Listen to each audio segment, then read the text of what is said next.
Joining us today on the other side for a bit of a chat is our regular Rob McMullan from the Natural Law Institute. And we're talking about the importance of Western civilization, where Western civilization came from. It isn't just something that just dropped out of the sky.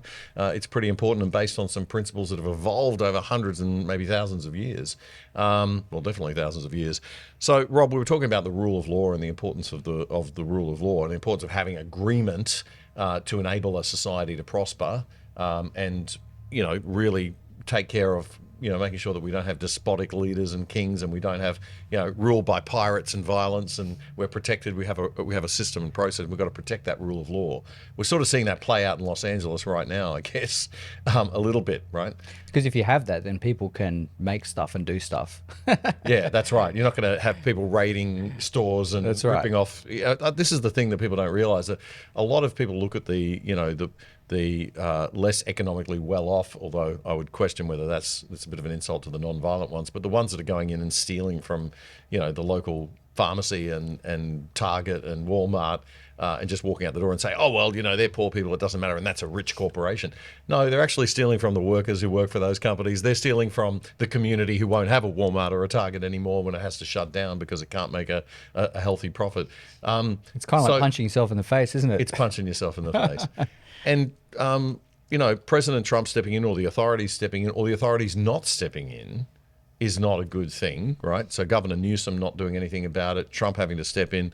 You've got to enforce the law. I mean, it's one thing to have a peaceful protest and protect free speech. Yep. It's another thing to...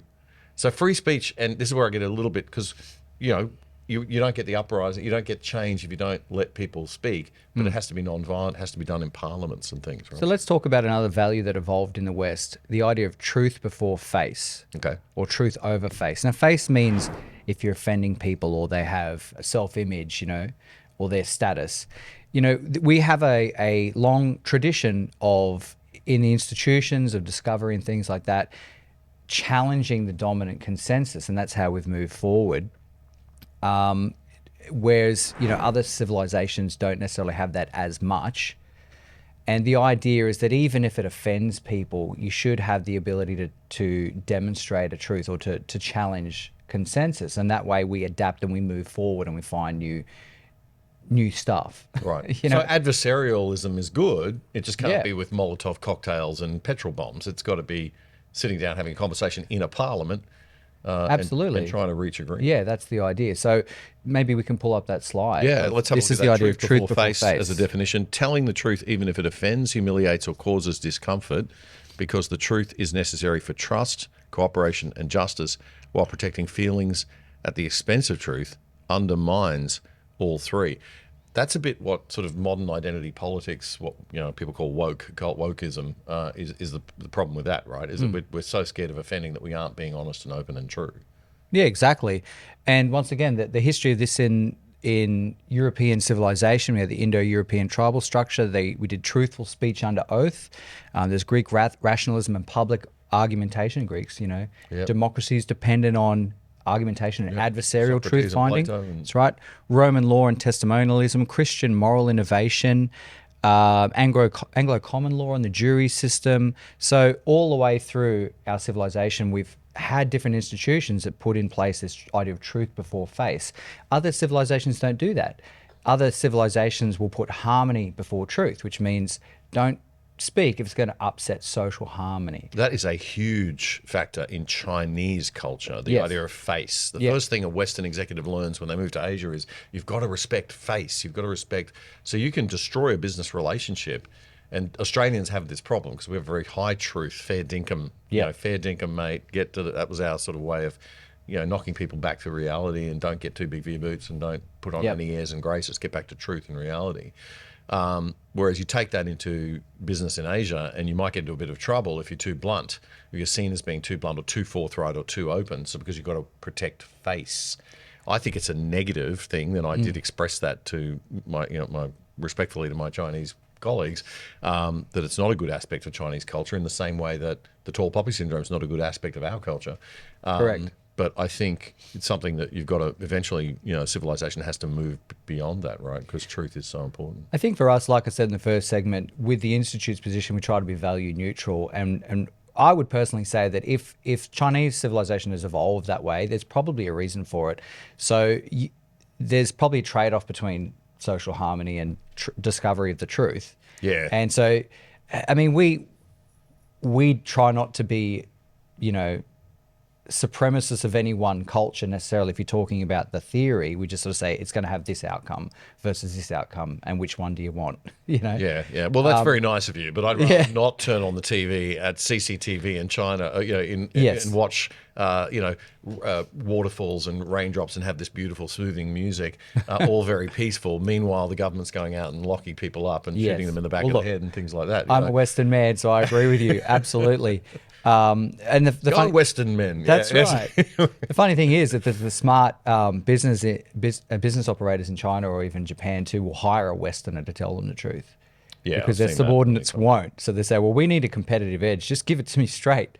Yeah. John? Well, one of the things, it's a communist thing. It's not necessarily just Chinese because it happened with Chernobyl, right? Yeah. The reason Chernobyl happened was not because of a nuclear meltdown so much as it was because of fear of speaking the truth. The underlings didn't want to tell the superiors in the communist system. They didn't want to get into trouble for saying, hey, we've got a serious problem here we could fix. And they let it get so bad that you got the meltdown. Right. So, you know. Well, I mean, the point these days is for the viewers, have a think about, do you think that you have a great ability to go out and speak something that you perceive as true that offends people? We're very quickly losing that. And so thank you, E. Karen. That's right. So the point of this presentation is really to say these are the values that have given us nice things. And if you want to have nice things, you've got to keep doing these behaviors and values. You know? Yeah. So testimonialism, let's put that definition up. Testimonialism is speaking as if every statement you make could be held against you in a court. So you must be precise, accountable, and provably truthful and free of emotional manipulation or rhetorical bias. Gosh, I'm a long way from that. Well, it just means, I mean, nobody's free of emotional bias. That's the whole point. But, you know, in certain institutional situations, maybe in law or in sciences, you know, this has been a very important thing.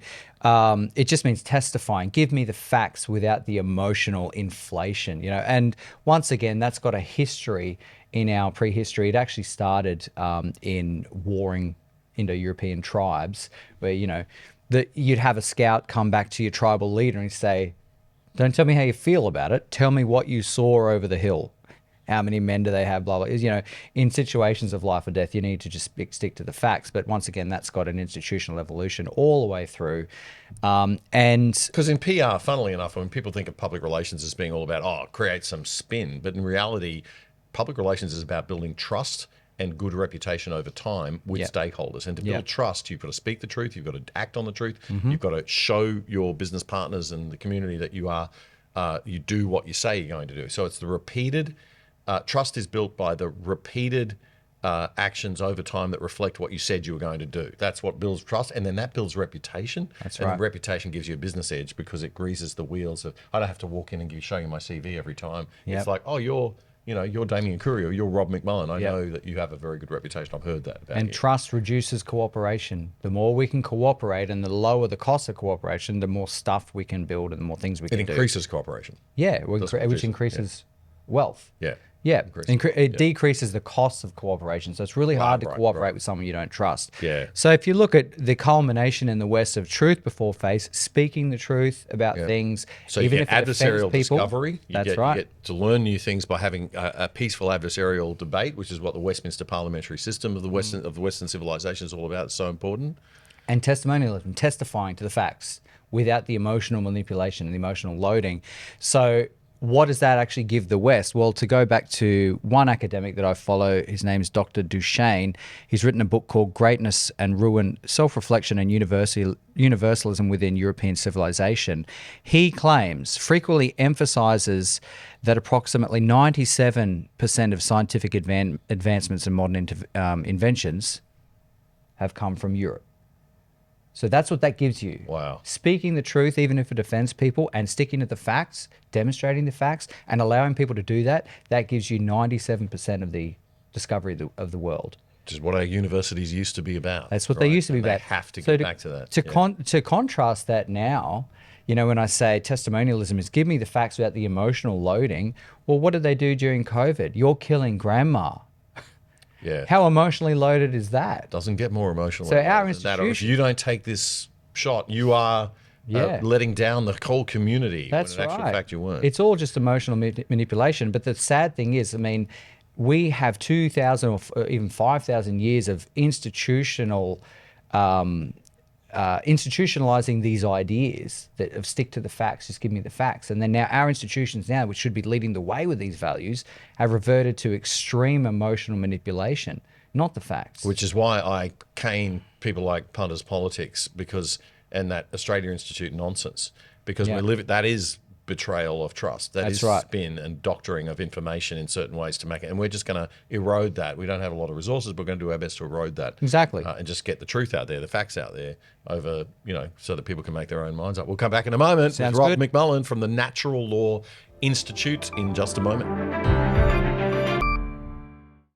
Did you know that with a virtual private network or VPN on your computer, tablet, or phone, you can log into your favorite streaming services like Netflix from home with an internet address from anywhere in the world and watch all the shows that they offer in other countries, including stuff in different languages? And using a VPN to route all your internet traffic through a third-party server means that big corporations and big government can't spy on you. If you sign up now with private internet access, we think they're the best VPN servers out there, as a viewer of The Other Side, you can get 83% off the price of your subscription and get online for less than $3 a month. Check it out right now. Go to piavpn.com/otherside. That's piavpn.com/otherside. It's a great service, a rock bottom price, and supporting our sponsor, you are helping to keep The Other Side going and growing. That was a segment clip from our weekly Friday night news show, The Other Side, which you can watch in full by simply going to YouTube and searching up The Other Side Australia. Then you'll find our full shows playlist. You can also find all of our full shows and our segments on our own website, othersidetv.com.au. That's othersidetv.com.au. Help us build a whole new Aussie media by joining us over there and signing up for the exclusive side.